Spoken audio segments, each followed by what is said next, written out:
हमारे बैंकों का प्रॉफिट आज रिकॉर्ड पर है, हाई रिकॉर्ड है उसके।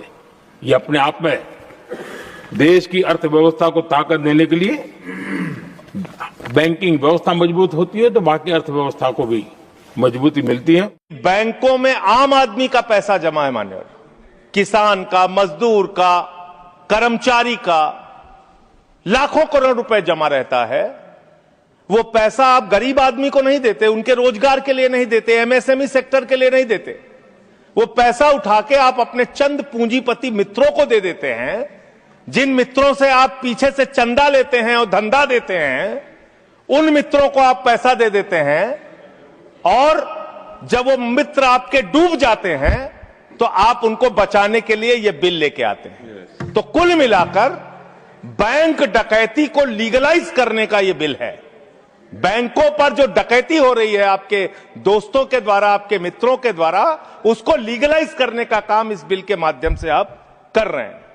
आपका ध्यान इस देश की अर्थव्यवस्था को ठीक करने के लिए नहीं है, मान्यवर। मैंने पूरी डिबेट सुनी लोकसभा की, खाली एक चीज बताई जा रही है, ये लोन पहले का है, ये लोन पहले का है, ये लोन पहले का है। लेकिन मैं आपसे पूछना चाहता हूं, जब आपकी सरकार बनी तो आप तो कह रहे थे हमारी 56 छुरी वाली सरकार है, हम एक एक आदमी से डंडा मार मार के वसूली करेंगे, सबसे पैसा लेंगे, कोई भागने नहीं पाएगा।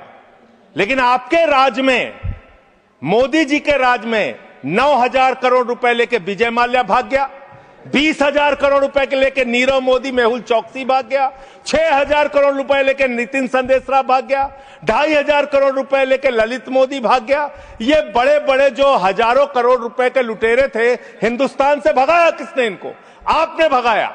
ये गुनाह आपने किया, इसलिए आपको देश की अर्थव्यवस्था को ठीक करने का आपकी मंशा नहीं है। आपकी जो 56 छुरी वाली सरकार थी, उन्होंने तो इन लोगों को भगाने का काम किया, इन लोगों को निकालने का काम किया, सेफ पैसेज देने का काम किया। देश की जनता लूटी गई, बैंकों को आपने खाली करने का काम किया। और ऑथेंटिकेट करते हुए मैं आपको बताऊंगा, मान्यवर, ये आपका लोकसभा में दिया गया सरकार का उत्तर है, मेरे घर पे नहीं बना।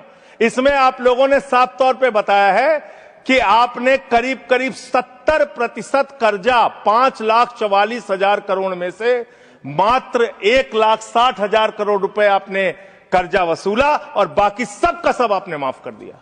ये तो बड़ी अच्छी स्कीम है आपकी, बहुत अच्छी स्कीम है। यही स्कीम आप किसानों के लिए लाइए, यही स्कीम आप मजदूरों के लिए लाइए, रेहड़ी पटरी वालों के लिए लाइए, छात्रों के लिए लाइए, छोटे दुकानदारों के लिए लाइए और कहिए कि अगर 1 लाख रुपए किसी किसान का